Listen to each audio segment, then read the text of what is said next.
Well, hey there again, friends. It's me, Carpo, and I wanted to talk for a moment about a topic that is near and dear to me and my heart, which is cannabis. And even though I don't talk about weed very often, I mean, it's always been part of my life. Like since I really should be cautious about what age I mention, but let's just say at a relatively, let's say, I guess not that young. In high school, I was introduced to cannabis. And I remember that my mom, she was a heavy smoker. Her and my dad both were. And over the years, I never really paid attention. Didn't. It was just what my parents did, right? They didn't smoke it in front of me or anything. But there was a time when somebody gave me some for my birthday when I was like 15, 16, and I told my mom about it and said I didn't really feel anything. She basically introduced me to it. She's like, all right, you want to know what it's really about? Let's do this. I love you, Mom. RIP. I wouldn't tell this story if my mom was still alive. She passed away a couple of years ago. And she was a great mom. I mean, she did the best with what she had. And she had two rambunctious boys. But I digress. We went back to her apartment one night and smoked a joint and a bowl and watched a movie called Nuns on the Run and laughed our asses off. This was back in, say, about 1990, maybe 91. And she's like, well, now you know what it's all about. You can make your own choices. And I did. And I enjoyed cannabis very much. And it became part of my life for much of it. And, well, continued being part of my life up until this point. Though there were a couple of small breaks when I was, say, on probation. I got in trouble once for growing cannabis. And after that happened, I really took it upon myself to do research into why cannabis was illegal in the first place. And back then in the mid 90s, you could read about information, but the internet didn't really have anything to offer when it came to cannabis. And so for my final high school paper for writing or English, whatever it was, I wrote um, I don't know, 4 or 5 page synopsis on why I think cannabis should be legalized. And I actually got, I think, a B on it at the very least. But I remember not doing a lot of research. I was using, at the moment, my brain was flowing with all the data and information I had. But even back then, it was limited. I didn't know if the things that I'd learned about cannabis were actually true. It was just like back in the days of the LSD resurgence, where everybody was saying that they were putting strychnine in the LSD. There's stories that you hear, these rumors, that kind of continue on. And I tried to, gather the information I could.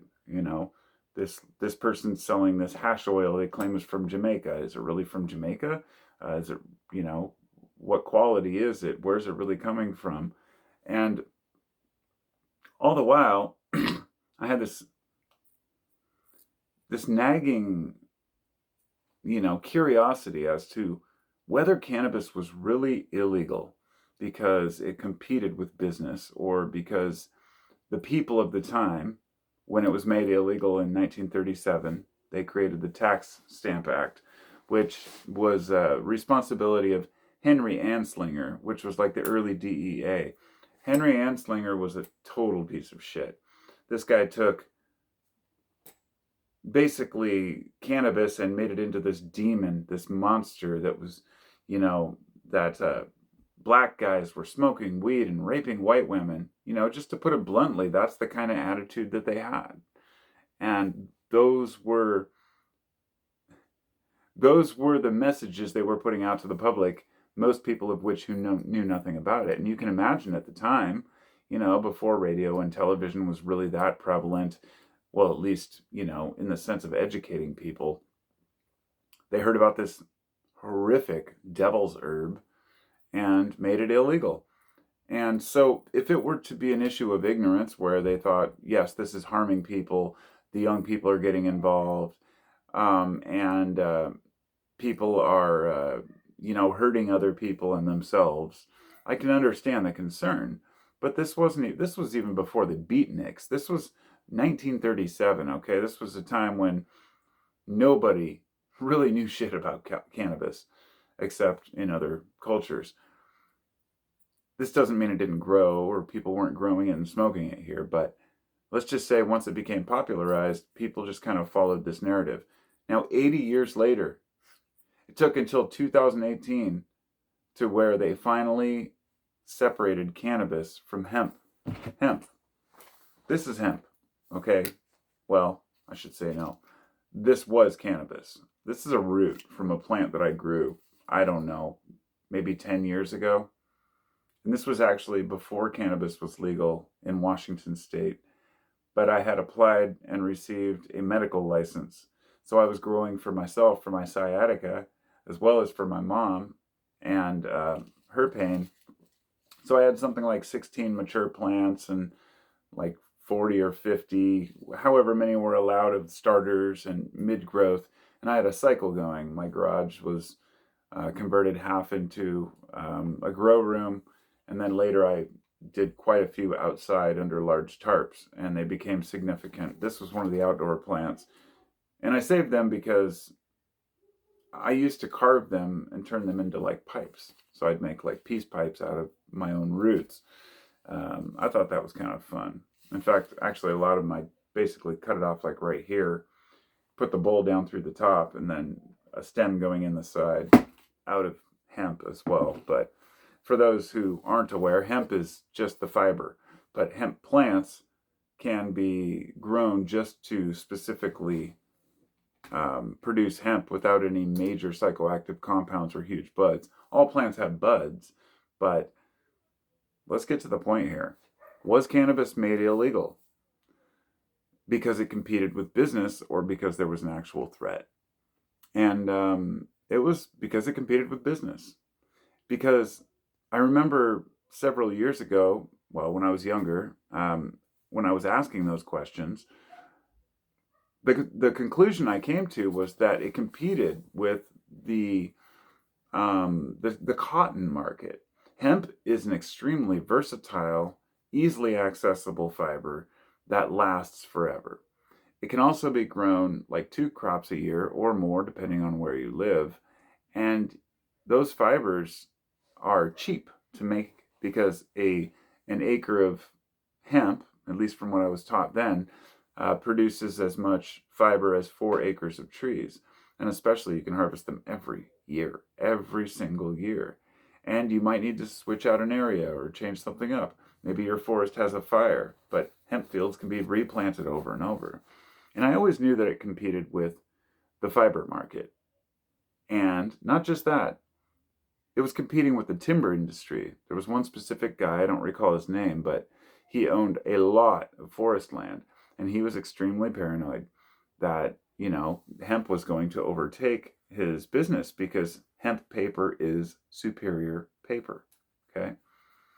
And here's the third one, the one that a lot of folks aren't aware of.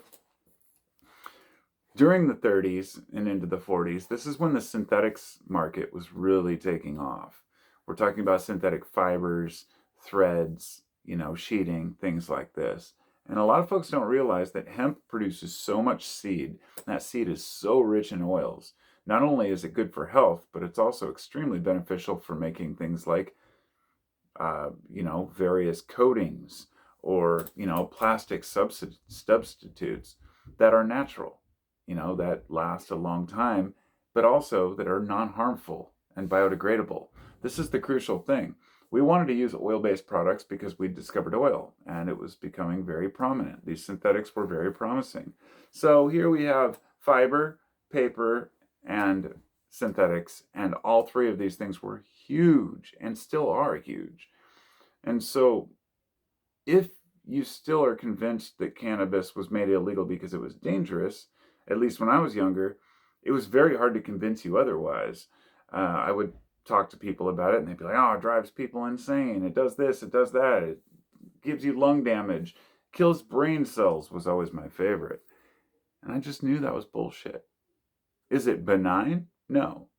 If I thought it was some cure-all, I'd talk about it more often.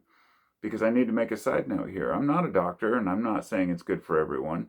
I'm not saying that cannabis is something that's beneficial to all people. But it's beneficial to all people if you don't consume it. Okay? Hemp, the various products that are produced from this, or even some of the extracts and various medicines that can be made. Now, how do I feel about the cannabis market since it's been legalized? It's exactly what I expected.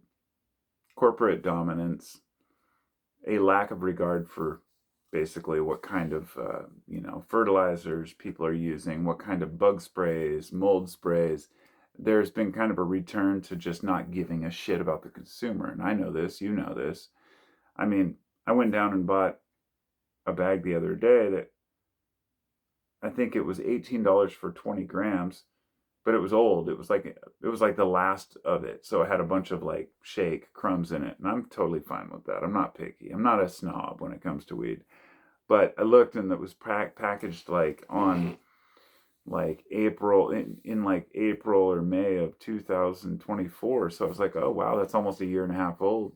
But that's fine because I've seen buckets of cannabis grown that were 5 years old that you just grab a nug and it works just fine. In other words, cannabis has a long shelf life. Parts of it do degrade, of course, but I had a subscriber of mine. Where did you go, brother? I know you're out there. He has a channel and he uploads once in a while. He travels in his RV. His name's John. And that reminds me of John and I's friend, one of my other subscribers who goes by Hot Retarded Chicks. Where'd you go? Where'd they go? Sometimes I wonder if people died, had a major emergency, and figure they'll turn up eventually. But if you're out there, HRC, by the way, Hot Retarded Chicks, always reminded me of Hillary Rodham Clinton, so it's always been this internal joke in my head. But all I can only know you as subscribers by symbols, right? But I digress again. John was a subscriber of mine, and he actually came to stay with me once. Like, when people say you don't make friends on YouTube, this guy, this was back in like 2015, 16, 17, 18, I don't even know. And we were talking, he said he was going to the Portland area. And I'm like, well, I'm right across the bridge from the airport. You should stay on my couch. And I let him crash here for like a week, and we talked and hung out, and he was a totally nice dude. And we were smoking weed and, chilling, and months down the line, or maybe years, we were talking online, and he said he had this friend who had just been cleaning out stuff, and he found a bunch of seeds that he brought back from Vietnam. Cannabis seeds that while he was in Vietnam he got, which could be like Thai or something. And, I was on it. I was like, send them to me. So he sent me something like 20, 25 seeds in this thing in the mail. And that was like 10 years ago. And I still have them. I grew half of them and they did grow. Point I was getting to is that cannabis seeds from very old will grow. So there are people who are hunters, cannabis seed hunters, lineage hunters who go out and they travel and they look for what they call land races. And these are like original raw races of the plant. But this is for people who are looking for certain weed qualities, and this is different than hemp. But my point is a lot of these plants also produce a lot of hemp. One of the biggest, hemp producers that just grows everywhere is what they call, ruderalis. So you have cannabis indica, which is the heavier stuff as people think of it. Cannabis sativa, which is like the more stimulating. But then there's cannabis ruderalis, which is considered ditchweed. And it grows in Kentucky and, out in Carolinas, I think, or used to, until it was sprayed and eradicated as much as possible. But this was a proliferous ditchweed that produced amazing hemp, and the weed wasn't even that good. But out of fear for cannabis being so dangerous to the youth, we went out and eradicated all of them. And It's just sad that it took this long to get back to realizing maybe it wasn't always about weed. Maybe it wasn't about people having a good time or getting high or, jazz musicians dancing around and hurting white women because they're smoking weed. It was just the most ludicrous shit. And they showed us some of these videos when I was at a treatment program, and I spoke out loud against it. The dude told me, "Oh, you might have to repeat this class if you keep acting that way." And that's the mentality we have towards treatment for these things. Like, I won't even get into my probation and all the bullshit I went through, but let's just say fuck the system and the way that they treat cannabis users, you know.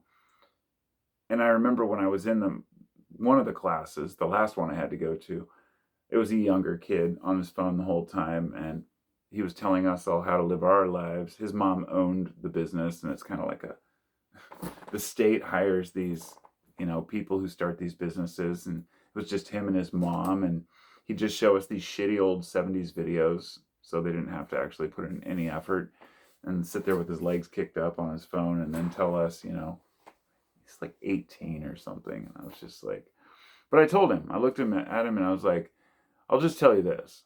Within the next few years, cannabis is going to be legal. Mark my words. And he said, it'll never happen. And I said, oh, it'll happen. And when it did, I really wanted to go back there, but I never did. And now look, I can go down to the store and I can buy this. What is this here? Clean Karma Gardens. ChemDog, 30.04%. And, just pop that thing open. Whoop. A perfectly rolled 1 gram joint. Yes, bought legally at the store. And it's nothing to brag about. It's nothing to, look, let's just say I'm a little bit shy about cannabis because I don't like to talk about it the way I used to, like promoting it, because I know that it can cause problems for some people. I'm also well aware that it has the potential to cause psychosis in people who are predisposed to have psychosis, or it can actually trigger schizophrenia in some people. So for me to promote it for anybody would be totally irresponsible, and I'm not doing that. My only idea here is just to sit and inform people and talk about cannabis and how it competed with, the fiber industry, the paper industry, and the plastics industry. So we're going to come out of that, and we're going to find our way back to cannabis being an amazing staple. And it's already there. So let me know what your thoughts are. I'll talk to y'all next time. Be well.